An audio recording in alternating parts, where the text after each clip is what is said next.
Thank everybody for coming to our next hip and knee IEP webinar series. The series does run parallel to our IEP course that is going to be hosted live at the Fairmont in Austin, Texas over the weekend of February 19th through the 21st of 2021.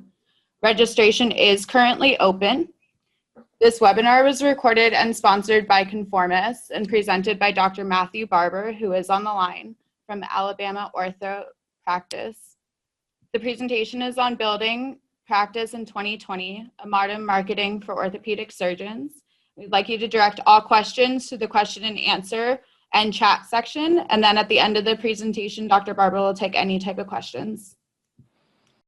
Thanks everybody for joining us. Our presentation today is about practice building and marketing for orthopedics, specifically how that transpires in the digital age. I'd like to thank IEP for hosting us and our sponsors, Conformis. Next slide. A little bit about me. I've been in practice for 11 years. My fellowship training and specialty emphasis is hip and knee arthroplasty. And a lot of what I've been able to do in that regard has been based on marketing, particularly over the past 5 or 6 years. Prior to COVID, approximately 500 plus joint replacement procedures annually. So not super high volume, but certainly a busy practice. And in a city that really has a lot of orthopedic surgeons, I've been able to use some of the techniques that we're going to talk about to increase specialization and to have the type of practice that I enjoy most and to do what I want to do. I do have some data on that. I believe 1 year between 2017 and 2018, as I was pushing out some of these techniques, really was able to shift my practice. Now, I had hired an additional mid-level and there was some organic growth in my practice, but during that time, I actually saw 1,100 fewer patient visits over the course of a year, but did a lot more surgery and made more money because of that. And really, these marketing techniques have allowed me to do what I want to do and enjoy that and focus on being an orthopedic subspecialist surgeon.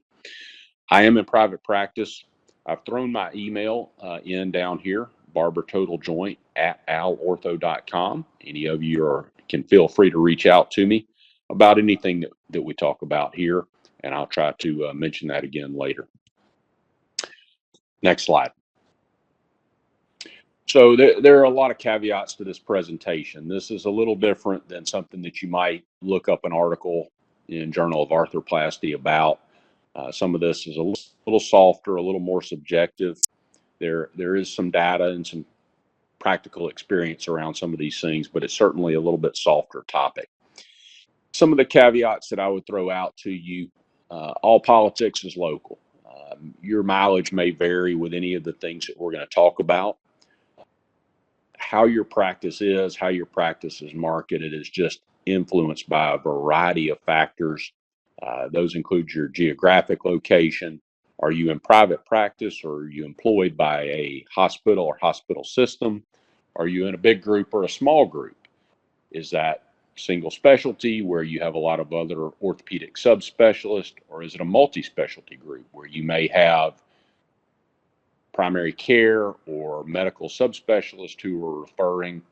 You may live somewhere where there are a lot of narrow networks, where there are particular ecosystems, if you will, of primary care doctors who control a lot of referrals. This is going to vary depending on the number of competitors that you have and a lot of other factors. So it's a little bit hard to gauge a starting point. Some of you will have had mentors and associates that are very involved in marketing and in being very visible and very present. So you may be coming to this with a lot of knowledge. Some other people may have almost none. So the things that we're talking about here are really a starting point for you to explore, and we can dive into any of those in the Q&A part, or if you want to contact me separately. Just a little take on why you would employ social media. I think it's pretty obvious, but a lot of folks are there. These are free platforms that you can use to reach out to people. With knee arthritis as an example, this is based on some data from the Arthritis Foundation. People are online. 7 million plus of them are over 45 and have symptomatic knee arthritis that may benefit from a knee replacement procedure. Some of them may or may not have seen an orthopedic surgeon.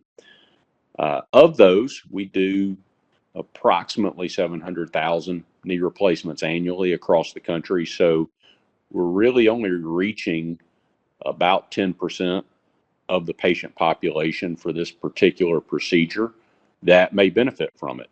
So engaging people and potential patients on social media is really a way to educate them and to let them know how you can help them, and a way to build your practice in the balance.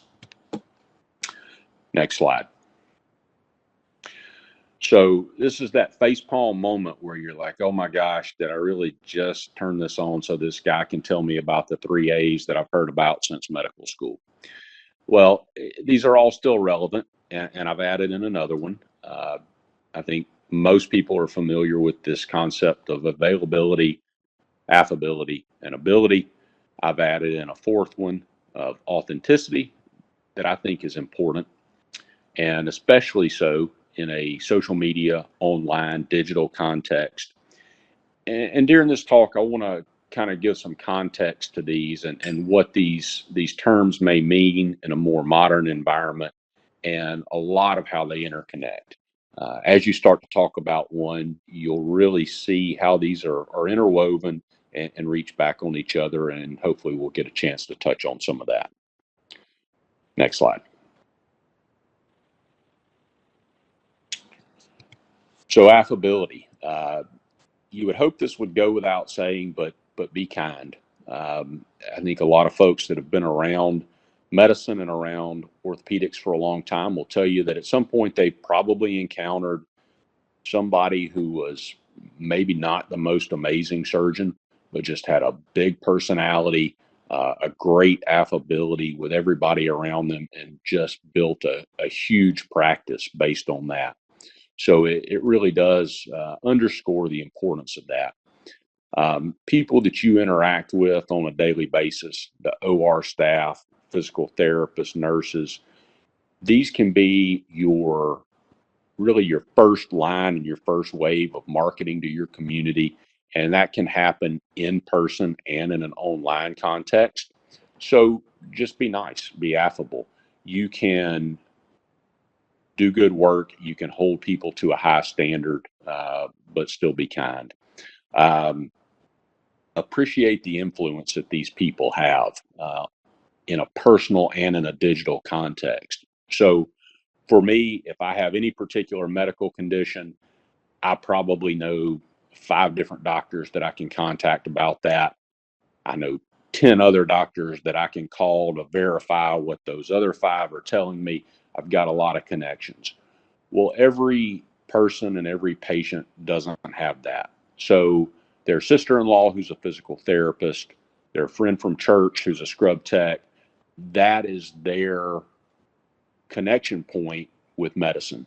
And appreciate the influence that these people around you can have as you interact with them daily, and really as you interact with them on social media, because these are people who may be your friends or your contacts on some social media platforms that really allow you to engage them and to engage their network of friends and family. You will encounter some people who are connectors, they're influencers in their friend group. It's just that patient, that person you work with that just seems to know everybody. Appreciate who they are and the influence that they can have. Be affable and be engaging to them.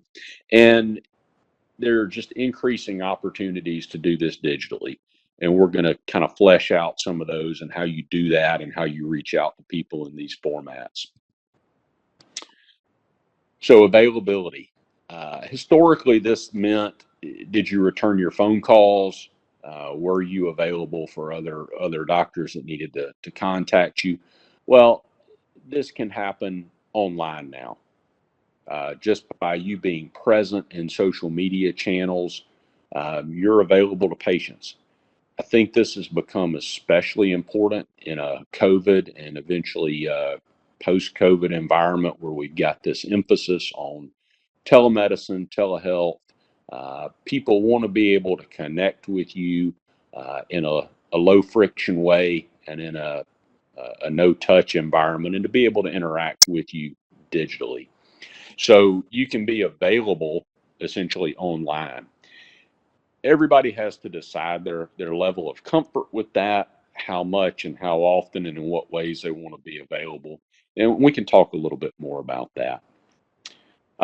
This does allow you to make yourself known. If you're available, whether it's in a medical context or a social context online, you can become top of mind for anybody that you're connected with.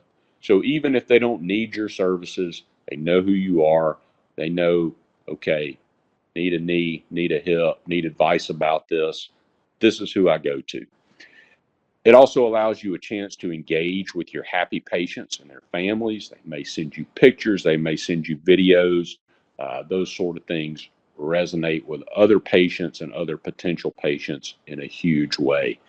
Again, just ways that you can interact with them that didn't exist before. So, ability. It's terrible, but this is the one that's probably been thought of as being the least important. It's what I talked about a little bit earlier about people being affable and being available, but focus on ability. Be great. I don't want to give a talk about practice building and marketing to help somebody become really prolific at mediocre surgery. Uh, you want to be great. So, what that means is training, read journals, go to meetings, go to labs. We think about specialty and subspecialty society meetings, but don't sleep on industry sponsored labs. These are great opportunities. There are a lot of opportunities in orthopedics for site visits. Go scrub with somebody, go operate with them. You can do this with me, with other surgeons that do custom knee implants. Go learn from them, meet great people that you can uh, look at their practices, that you can evaluate what they're doing and see what translates to you. Just check your ego at the door, go in, you're going to learn something. It may be completely different than what you thought you were going there to look at, but just being exposed to somebody else's environment, their techniques, and what they do is a great opportunity. So as you do those things, that allows you to go out and pick up different techniques, things that are specific, that may be niche in a certain way. Um, and those things are differentiators, things in your practice that are different from what everyone else is doing. In my practice, custom implants have been a big part of that, but it can be other things as well. Now, that doesn't mean that everybody that walks through your door is going to need those, but it does mean a couple of things. You've opened yourself up for potential patients that want to learn about something specific that now come to see you. They may or may not need that particular service that you provide, but they're in the door. They get a chance to talk to you, learn about you, and then you're there to provide whatever they do need. When you do that, you become a trusted source in your community. You essentially become a resource. So I would encourage you, with training, with site visits, reach out, learn about these different things. Even if you're not 100% sure that you have a lot of patients that need it or that you want it to be a big part of your practice, just figure out how many times a year you can go do this and say, yes, I know it's difficult, it's inconvenient to leave my practice for a day or two, but just plan it and decide what your appetite for that is and just make it happen and go out and do that. And you're going to grow because of it, and it's going to pay off long term.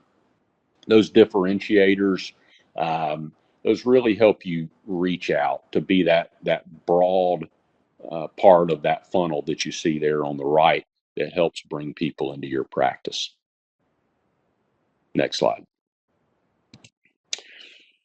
So authenticity. Just decide what you're about as you reach out, as you present things online, particularly in social media. Know what you want to do and what you want to say. Don't feel pressured just to say something because you think that's what patients want to hear or what would be good for your practice. Really spend some time deciding what you're about and just be consistent in that messaging. Be professional. As you start to do this, there's nowhere to hide. And that's increasingly true in a digital environment just because patients now have the opportunity to review you on Google, on Yelp, on a lot of different platforms. So just be consistent, be professional, be authentic to who you are. Everybody's a little bit different. Decide what your practice is about and go out and focus on that. I will say you want to take the high road on this. You want to be above board with it. State boards, medical societies, they don't want you out making a lot of promises that are unsubstantiated. Don't go around saying that you do painless or bloodless surgery or make any sort of really audacious guarantees. Don't compare and say, well, I do this and this other thing sucks and you should only do what I do. Just talk about what you're doing, what's meaningful for you, what's meaningful for your patients and in your practice, and let that resonate with people how it will. Next slide. Word of mouth. This has always been huge. I think that's pretty intuitive for most people in any kind of medical practice. Happy patients just do well and they send you more happy patients. Well, what's different now is that instead of that patient that may have a really good experience and talk to 4 or 5 of their friends or some of their family, they're going to post about it on social media now. So maybe now they can tell 100 people, maybe 1,000, depending on how connected they are. You will definitely encounter patients that will post on Facebook or tweet or otherwise share their experience in your office throughout their surgery, their recovery, just all aspects of what's going on with them. So it's one of those things that's a burden and an opportunity. It really gives you a chance to reach out to a bigger audience. And that kind of speaks back to that authenticity part, that there is nowhere to hide. You need to be real consistent with what you're doing and with how you treat people. Got sort of some information from one of our sponsors here.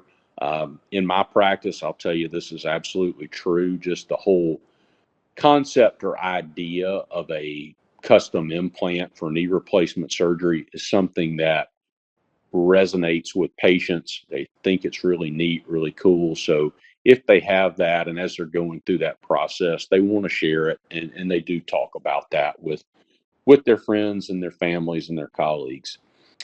A little bit to that point, sort of a sub point that I've got down here, you want to hire well and staff well. As we talk about online reviews and the fact that there's nowhere to hide, a lot of that has to do with how your staff treats people.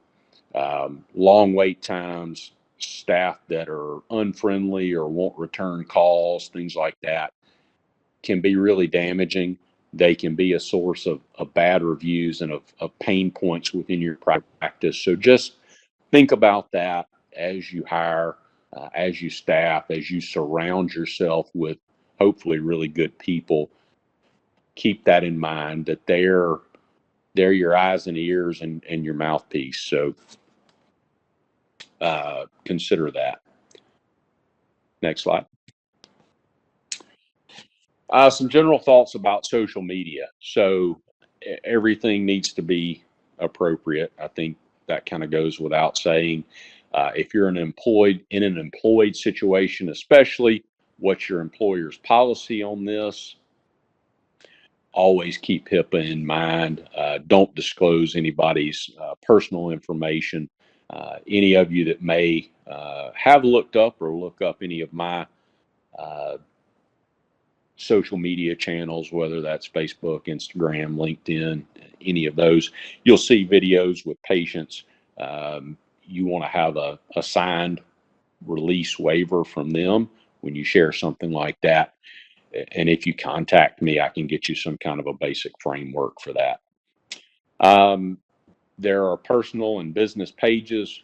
We can talk about that a little bit in some of the specific platforms. Are you going to allow direct messages? Are you going to respond to comments? What's your availability? And you've just got to decide some of that and how much time and effort you want to give to some of this. You very much want what you do to be informational. You want to be putting out good content about your practice and about what you care about, and let that speak for itself, and let that be available for patients, and let that be a resource. Next slide. So diving into some specifics a little bit about particular platforms. Facebook, 2/3 of U.S. residents. This is a lot of people that are on this. It is a demographic that skews a little bit older.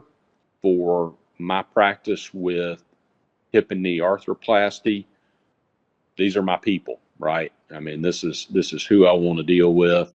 And so it's a really great platform for that. If you're in a sports medicine practice that may have a little bit younger patient base, you want to be here, but you want to consider other social media channels as well. Facebook gives you a lot of room for pictures, videos, words, animations. You can do all of that. If you have a personal page, you can engage with your friends, your coworkers, people you know from the hospital.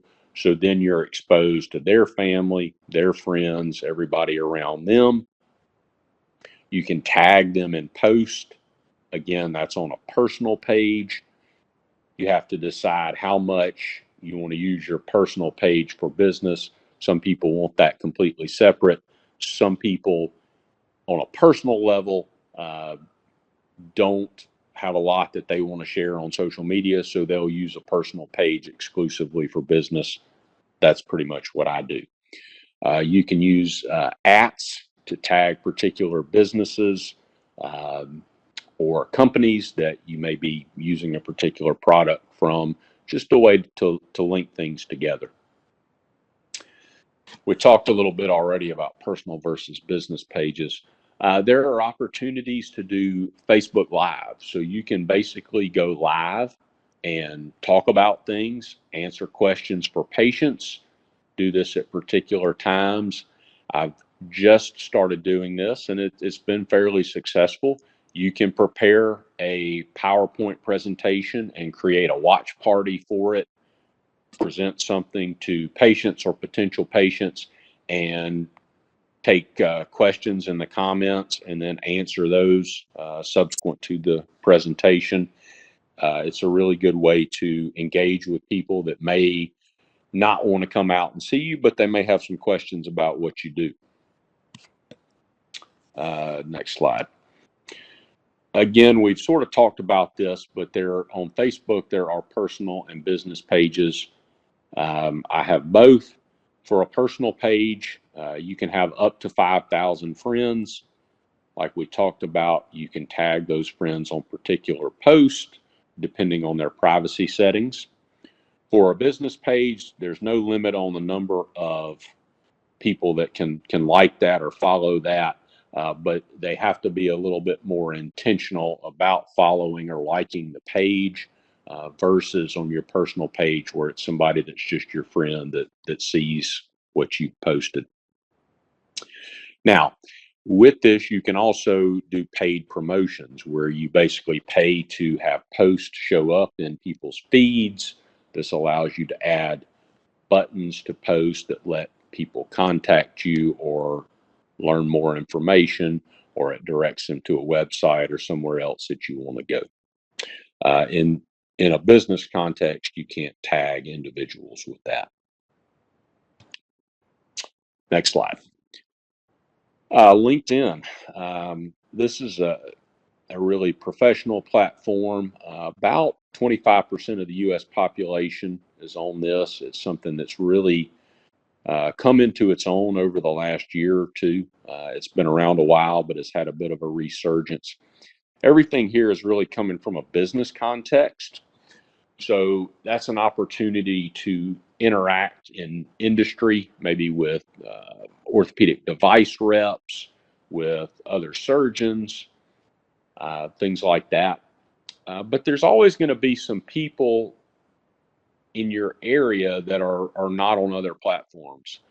That contractor locally that might not be on Facebook may be on LinkedIn. So this may be somewhere that you can reach out to them. This platform supports fairly long form videos and written content, pictures as well. So you've got a lot of opportunity to share videos of reasonable length and to put a lot of content up there. Some business to business opportunities, if you will, with that. So in our practice, we're doing and looking at direct to employer contracting for outpatient joint replacement surgery. So we can interact with benefits managers from particular companies or people that may have things like that on their radar. They may see this more in the business context than they would as a potential patient. If you do things that are really specialized, this would be an opportunity to reach out regionally or even nationally. That's if you, as I said, are doing something that's really hyper specialized. Some therapists, some referring doctors, other people that may not be on other platforms or may not be connected with you on other platforms. This may be an avenue where you can reach them. Instagram. So the demographic here skews a lot younger than Facebook, but still pretty broad. This is a very big population that's on this platform. So again, if you're exclusively an arthroplasty practice, Facebook may be a little bit more of the sweet spot, but definitely you would want some presence here. Somebody that does sports medicine that has a younger demographic in terms of their practice, you would want to be present on Instagram for sure.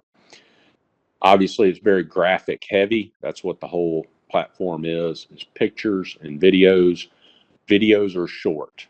You're limited basically to a minute here with some exceptions. You can use hashtags here very effectively to reach out broadly to anybody that follows a hashtag for knee replacement or physical therapy or recovery or surgery or things like that. You can use words and narrative here. People have to engage that a little more to get to those.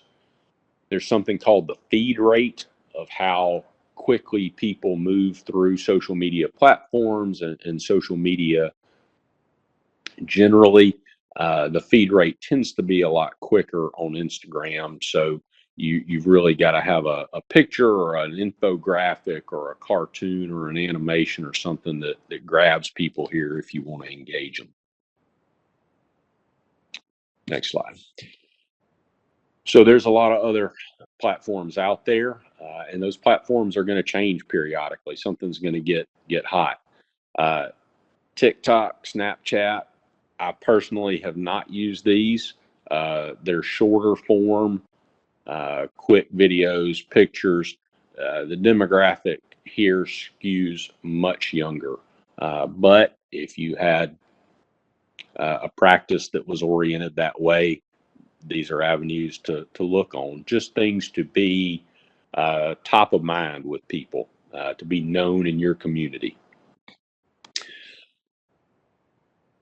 Twitter, character limits, meaning very little opportunity for words here, but pictures and little quick snippets. There's a pretty active orthopedic surgeon community there that show cases and do things like that. But is definitely going to be a little less local, unless you have a lot of people in your area that would follow you or that would engage you in that way. YouTube, obviously, you can start a YouTube channel. That's a great place to host content or to put videos up. You can put up longer videos here and then provide links to that. There's a lot of other networking sites, Doximity, Alignable. There's just new ones all the time. It's really limited by your time and your imagination. You just have to see what's working for you and where you can engage, and just be aware that those are going to change. But these are where people are. These are where they're spending their time online, and you can engage with them anywhere. And as you try some of these out, you hopefully will find the sweet spot where you're getting a lot of exposure and a lot of engagement online. Generally, you know, what I said, you want to be available, affable, authentic, and then your ability translates once people come to see you. You can be present here just like you can anywhere else. You know, historically, this may have gone on at social groups or civic clubs in town. Well, now you can go online to interact with people. Choose who to interact with and how you want to do that. Think about what your strengths are and what you can use. Everybody's just different. Some people are really uncomfortable being on video. They're much better at written word. They would have a great go with a blog or with putting out informational things. Pictures usually capture people's attention, really engage them. Orthopedics has got a lot of opportunity for that with x-rays or animations, things like that.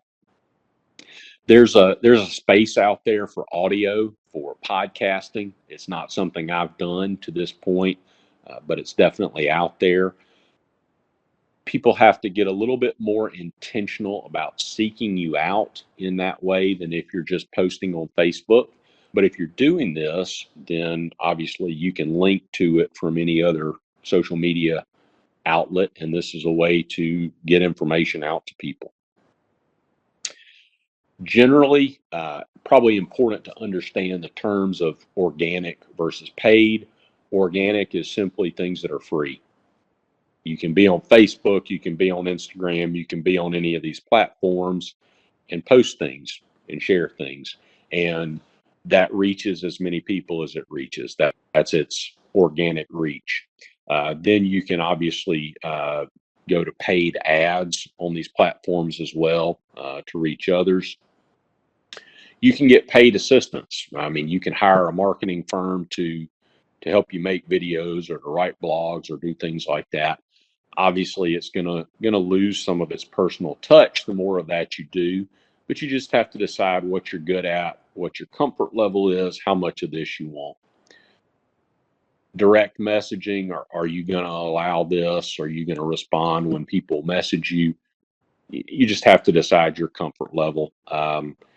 Quite honestly, even if you have your social media profiles reflect your marital status, you're still going to get direct messages from people that want to be much more personal than they should. You've got to have a way to handle that effectively and just know that this is going to happen.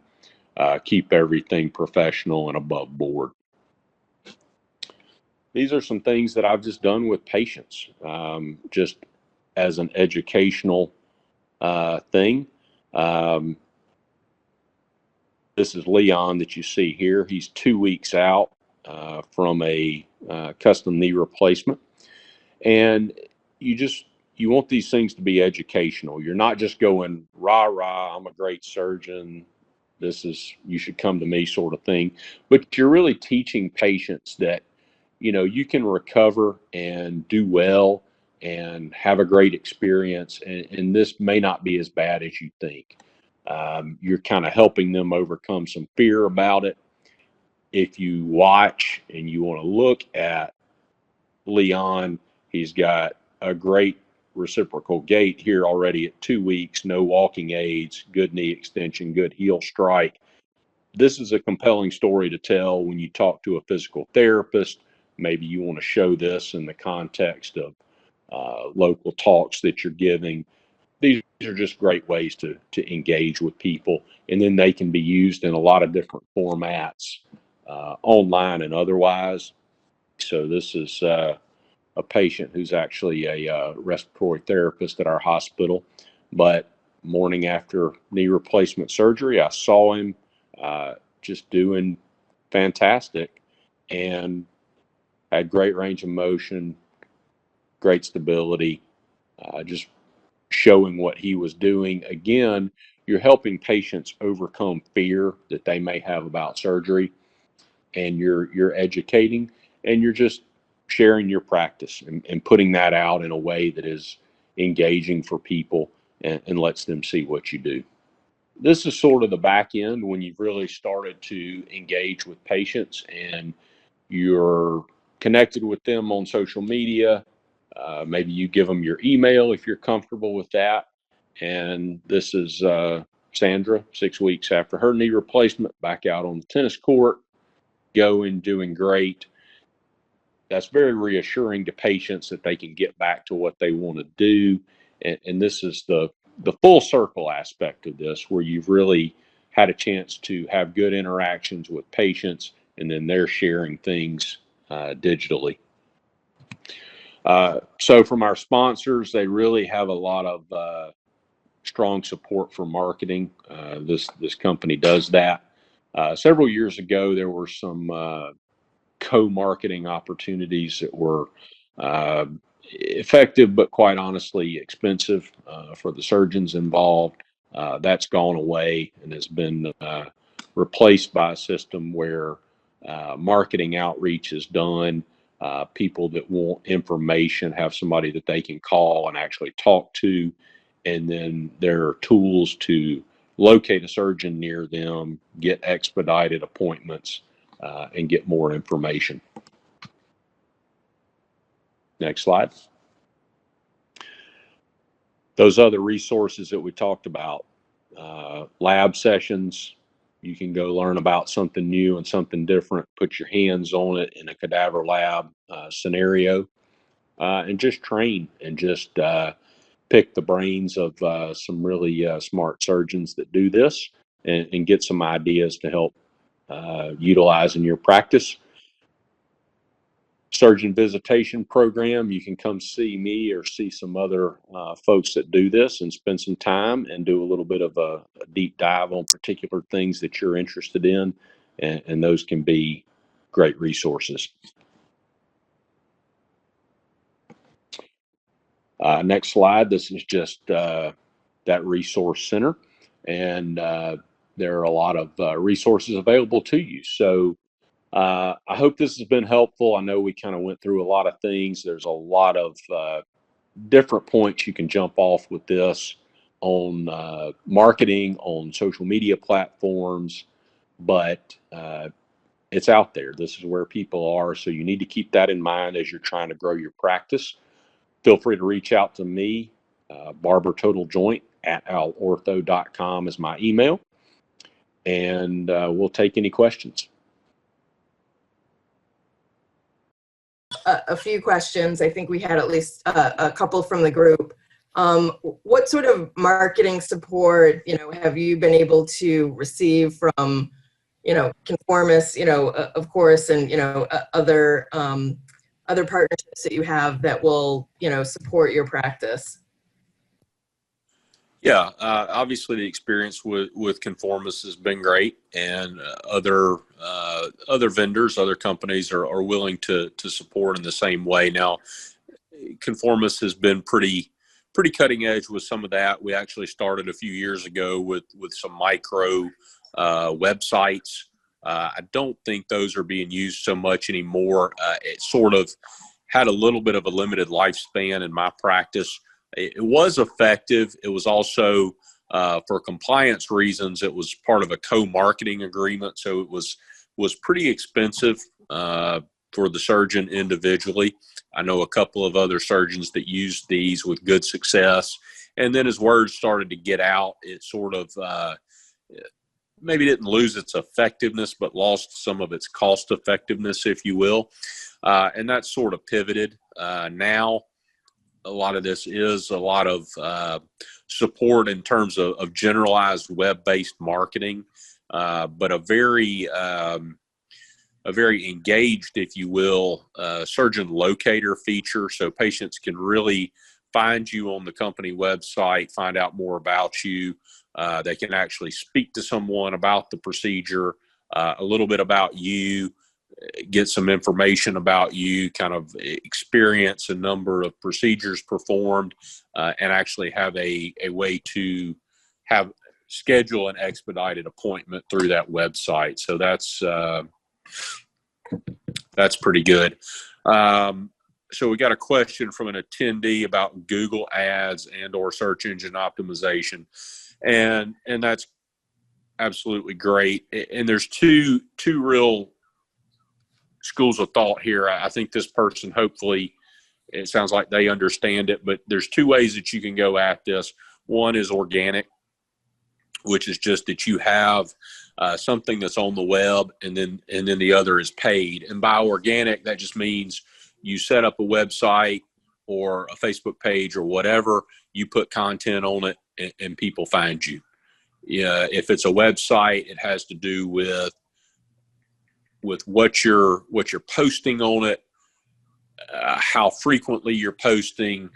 Google has a whole algorithm that changes periodically based on what populates in that site. How many times does it mention specific terms or specific procedures that people are looking up? And then you can use paid ads, Google AdWords. Google obviously owns YouTube. There's opportunities to market through that with paid ads. Facebook is Facebook and Instagram, and you can run paid ads there. I definitely don't think you will go wrong at any point building that organic base. And so if you are a fellow or a surgeon that's new to practice, this stuff is free largely. So you can put a lot of stuff out on social media platforms. Now, obviously, a website you have to pay for, but you can get that set up and update it for not a lot, and continue to engage, and then really let that build over time, so that the search engine optimization, in other words, how you show up in searches for those that are unfamiliar with that, changes, and you become more popular, and you become a trusted place where people go to get information or content on the web. Paid ads, you can do Google AdWords. Again, for people that are unfamiliar, that basically means that when you search a particular term in Google, those little ads that pop up, somebody has paid to be there. And so that can be for any particular term. If it's knee replacement, if it's hip replacement, if it's knee pain, if it's orthopedic surgeon near me, whatever those search terms are, they've paid. And the way that works is you just allocate a certain amount per month, and how much those individual words or ads cost just depends on how many people are bidding for those words in your area. And so the prices of those change, and when the money's gone, then you quit showing up in those. So it has a limit. I mean, you set the stop of how much you want to spend on that, and then it takes care of it that way. The pay-per-click advertising like that can get fairly expensive. it can still be valuable. I'm honestly not doing a lot of that right now, but it can be effective. It is kind of important to think about almost any of this can be effective. It really becomes a return on investment calculation and what you want to spend on it. And you try some of these things and evaluate, and you may find out that those are working really well for you. And so you keep doing that. I hope that answers that a little bit. Anybody can jump in. Appropriate to ask patients to leave reviews, how to manage negative ones. Great question.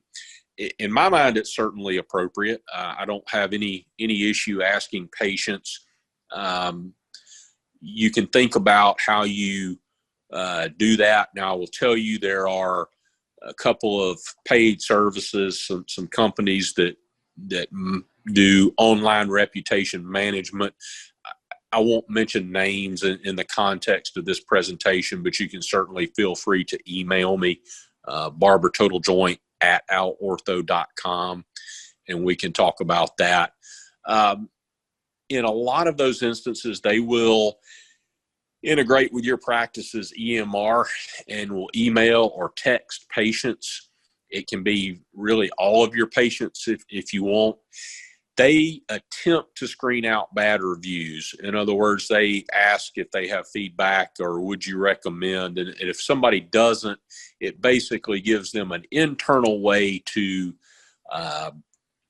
express their concerns, to leave that feedback, but it doesn't direct them anywhere public, is the way most of those work. But somebody who's had a great experience, that's that 5-star or maybe 4-star review, it basically takes them down an electronic route to put them on Google, Yelp, Health Grades, wherever you would want them to be.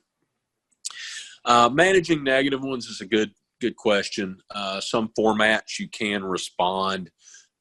Some people can leave some things that are just really bizarre or not appropriate, and most of the platforms recognize that, and they'll have a set of community standards that will kick out things that are just grossly inappropriate. I think that really one of the best ways, honestly, that you can manage the negative ones is volume, and that means that it's sort of like buying something on Amazon that has 90% 4- and 5-star reviews. The 1-star just kind of falls out at that point, especially if you're engaging patients that have had great outcomes, particularly for surgery. They're appreciative to have a way to thank you for that. And so leaving a review is free, and it's a way for them to express their gratitude to you. They love to do that.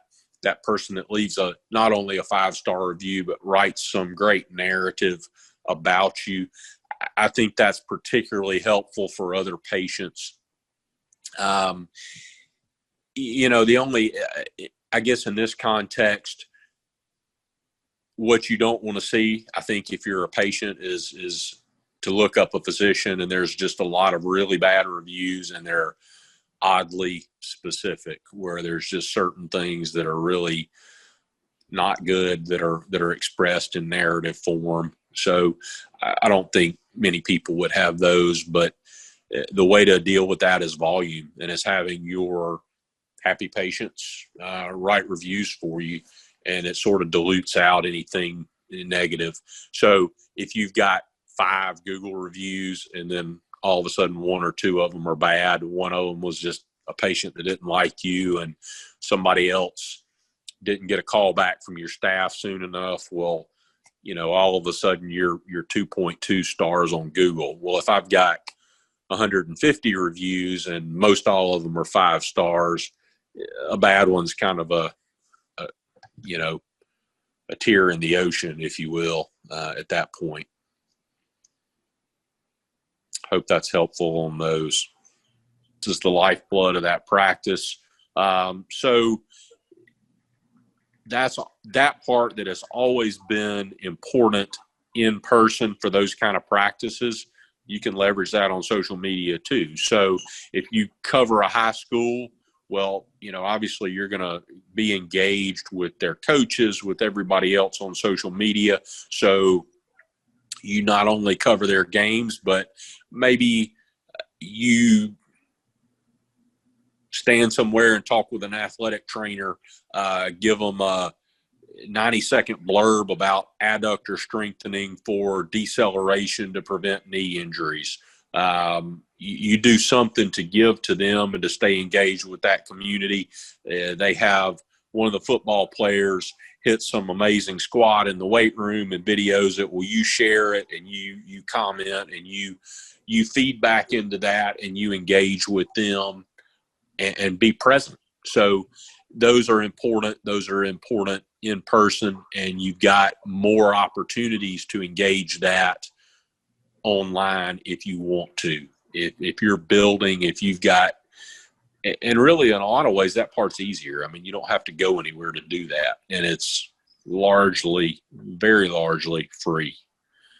I hope that speaks to that question. I don't know if that answers that. That's not as much my wheelhouse.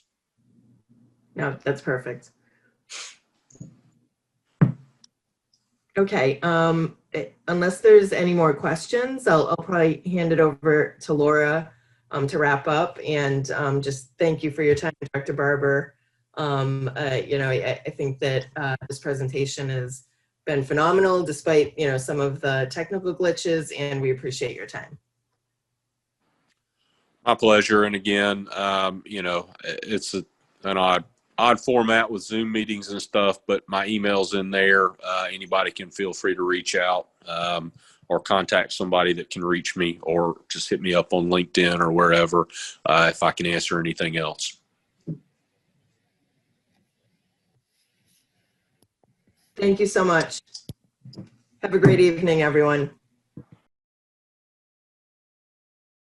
But Dr. Barber, again, thank you very much for your time. Conformis, we really appreciate the support in helping us to put this webinar on. And as Laura mentioned, we'll be hosting our 2021 hip and knee IEP course in Austin. It's open to all fellows and young surgeons. Registration's open. The course date is February 19th to the 21st. And the website for that is hipandknee-iep.com. So please, everybody who wants to attend, please register. Thank you again, everybody, and have a great evening. Thank you. Thank you. Thank you all.